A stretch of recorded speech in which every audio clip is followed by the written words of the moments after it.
A glorious era in the history of aviation has come to an end. Officially, its curtains down for the Boeing 747. After more than 50 amazing years, aircraft manufacturer Boeing has ended the production run of its 747 jumbo jet. The current 747, known as the 747-8, was announced back in November 2005 with the first cargo version delivered in August 2011.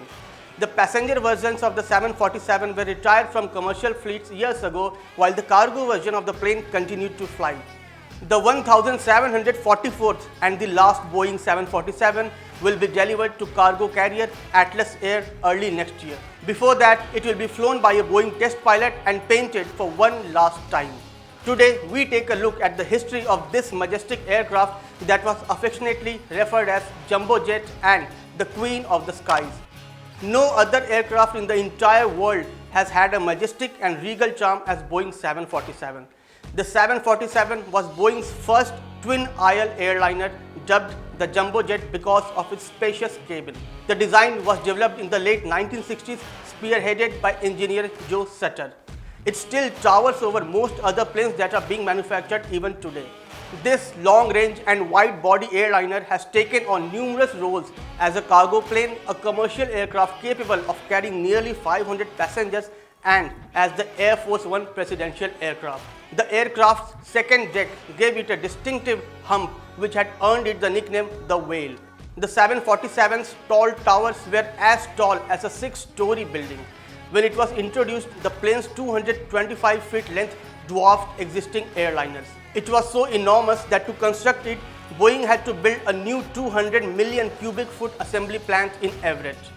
Boeing had conceived the aircraft in the mid-1960s when it was designed to be the next step up from the similarly 4-engined and widely popular Boeing 707 passenger jet. With demand for air travel on the rise, the Boeing 747 offered airlines greater seating capacity, increased range, and extra room for luxuries such as onboard lounges and bars. It had taken more than 50,000 Boeing employees less than 16 months to churn out the first 747. The first flight of the 747 took place on February 9, 1969, with the first delivery following in 1970 to the now defunct Pan Am Airlines. At the time, Pan Am was the powerhouse airline, and the image of the iconic jet became synonymous with air travel to exotic places. Pan Am used the first 747 for its flight from New York to London on 22nd of January 1970.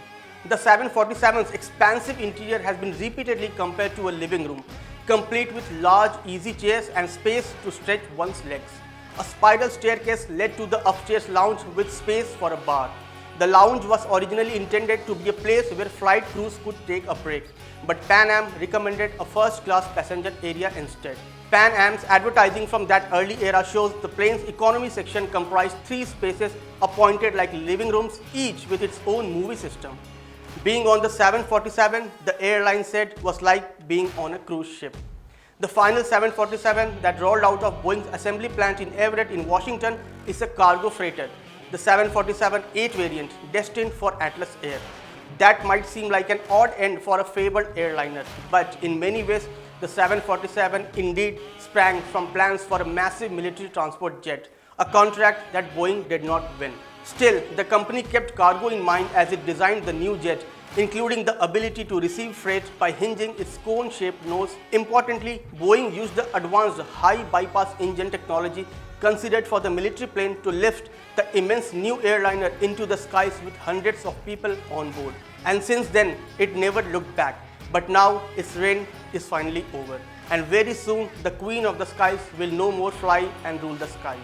This was all about this gigantic and majestic aircraft carrier, the Boeing 747. We hope you would like this new video. Thank you for watching.